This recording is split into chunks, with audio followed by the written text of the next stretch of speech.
Take elements from every popular mainstream comic book, chuck it all into one show, and what do you get? Probably a seizure.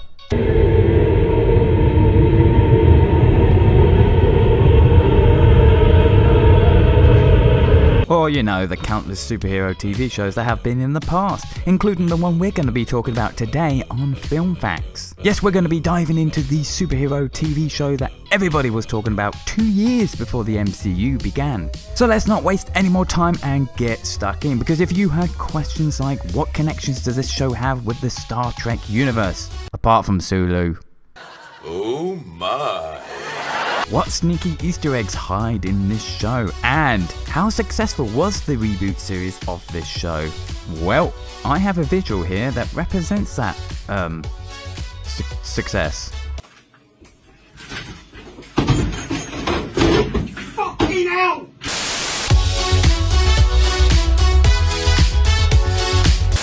Oh, would you look at that? It's number 1. So, Heroes is a superhero drama TV show created by Tim Kring, who has worked on such projects as Teen Wolf 2? Oh my god. The show aired in 2006 and lasted for 4 seasons. The show follows an ensemble of characters, mostly everyday people, who begin to discover that they have superpowers. The show explores how each of them deal with their newfound powers, and all the characters' lives would slowly be intertwined and connected with one another as they work together to prevent a terrible, catastrophic future. Later in 2015, a miniseries would be created set in the same universe called Heroes Reborn, and features some returning characters from the show. Number 2. Heroes uses comic book aesthetics and the storytelling style of comic books within the show. In particular, the story is deliberately designed to emulate the storytelling of comic books, with each season being treated as a volume of comic books, having several main storylines in each volume, all leading up to some type of big event. Season 1 is named Volume 1 Genesis and introduces us to the main cast of the characters. This season explores how their newfound powers affect their lives, and most of the characters' storylines are all being driven to a single event that takes place at the end of the season. Season 2 is named Volume 2 Genesis and introduces more complex plot lines and new characters to the show. Season 3 is split into 2 sections, the first being named Volume 3 Villains, and the second half known as Volume 4 Fugitives. The final season is also split into 2 sections, Volume 5 Redemption and Volume 6 Brave New World. Ooh, it's number 3. The idea for Heroes came from creator Tim Kring, who had wanted to tell a large ensemble saga that would connect with the audience. The idea was to create a character-driven series that span over several areas of the globe and have a large-scale plot.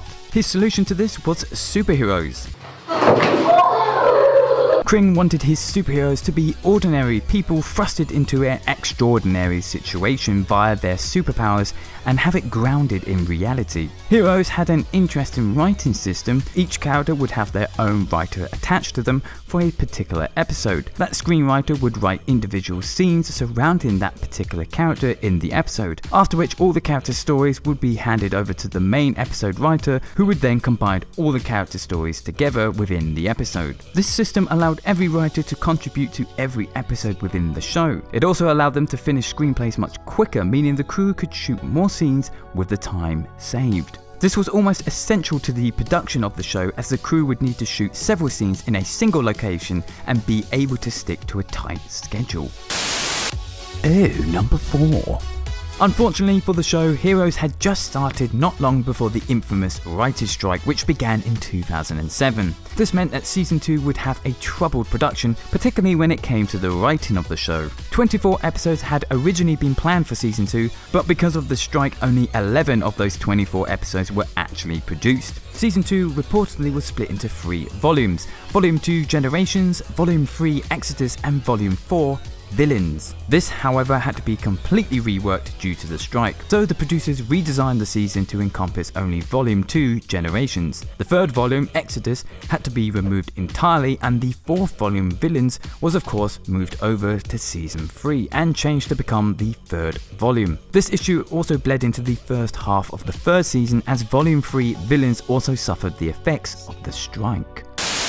I got 5 on it. Oh, copyright strike. Heroes Origins was a planned miniseries announced by NBC in 2007 and would be a 6-part spin-off of the show Heroes. The show would introduce a new character each week and viewers would get to select which one would stay for the next season for the main series. This meant that the audience would get a chance to shape a little part of the show themselves, creating a unique audience participation. This show was supposed to air after the completion of the second season, however due to the writers' strike around that time, the show had to be postponed. But Tim Kring and the rest of the production crew were set on making this miniseries. Director Kevin Smith was even set to write and direct an episode of the show, as was Eli Roth. However, during April of 2008, NBC announced that the project had to be officially cancelled. Oh, don't believe it, it's number 6. Right, let's take a look at some bloody Easter eggs and some quick facts. The character of the Invisible Man, played by Doctor Who himself, Christopher Eccleston, shares the same name as the actor who played the original Invisible Man in the 1933 movie. The character of Noah Bennett carries a business card which has no name, no phone number and no other contact information. The only thing this business card contains is this website address. If you type this address into your web browser, it would take you to a fairly rudimentary website for the Primatech Paper Company. In June of 2014, this URL would no longer take you to that site, but instead to the NBC's official Heroes page. Now it just takes you to this mysterious message. What could it mean? The license plate on George Takei's car in the show is NCC-1701, which of course is the registry number for the USS Enterprise in the Star Trek TV show, in which George Takei played the character of Sulu. The character Gabriel Sylar originally worked with watches, which is a slight nod to John Osterman, aka Dr. Manhattan, in the Watchmen graphic novel, whose father was a watchmaker, a profession that he had originally intended to follow in. Artist Tim Sale provides the artwork for the character of Isaac's paintings. Tim Sale is best known for his work on Batman The Long Halloween, which was partly used as inspiration for the film Batman Begins. Hayden Panettiere, who plays Claire, appears in more episodes than any other performer in the show. Number 7, baby. Number 7. Heroes has several connections to Star Trek. The obvious, of course, is George Takei, but the show even features similar story techniques such as the alternate dark realities similar to that of the Mirror Universe featured in several Star Trek shows. But another connection is the incredible number of Star Trek actors that appear in this show. Christine Ross, who appeared in 2 episodes of Star Trek TNG. Zachary Quinto, who played Spock in the JJ Trek movies. George Takei, who played Sulu in the original Trek series and its movies. Malcolm McDowell, who appeared in the TNG movie Star Trek Generations. Nichelle Nicholas, who appeared in the original Trek series and its movies as Uhura. Michael Dorn, who played Worf in the TNG series and movies and the series Deep Space Nine. Dominic Keaton, who played Malcolm Reed in Star Trek Enterprise. Thomas Dekker, who appeared in 2 episodes of Star Trek Voyager. Colby French, who appeared in an episode of Deep Space Nine. Mark Coulson, who appeared in Voyager. Frank Ross, who appeared in Star Trek Enterprise. Oh fuck. I'm sure there's more, but oh Jesus, I need a drink after that. You wanna know a secret? It's number 8. Heroes features its own unique mythology which plays a large role within the story of the series. However, Kring and the other creators decided not to delve too deeply into the show's own mythology, opting to use the show's seasons or rather volumes to wrap up ongoing plot lines instead of attempting to explain in full some of the mysteries of the show, much like in the TV series Lost. Good heavens, number 9.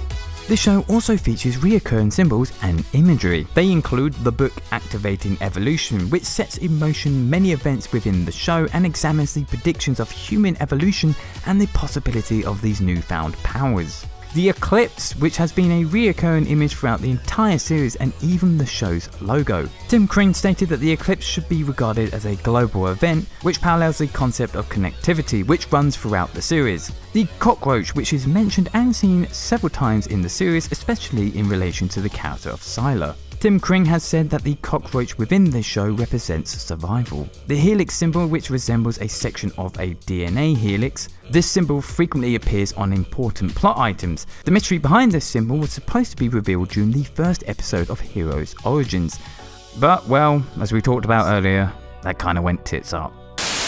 I say, old chap, it's number 10. Heroes ended with the 4th season in 2010, but the show would be resurrected in 2015 in the form of Heroes Reborn. The show would last for 13 episodes, and according to Tim Kring, it was always designed to be a self-contained series with a beginning and a definitive end. This reboot of the franchise, however, would be as successful as the Hindenburg. The show would receive poor reviews, although it does have a small but very loyal fanbase. Don't know who they are because they sure as hell ain't me. Well, there you go, 10 facts about Heroes. There's loads more facts to explore about this show, so yes, we will be back to take a look at 10 more facts in the future. But for now, if you like this, then why not give this video a like, as it really does help us out a lot. And if you want more, then why not check out our other film facts videos. They cover both film and TV. And of course, subscribe to the channel and hit the bell thingy to stay notified. But thanks for watching, guys.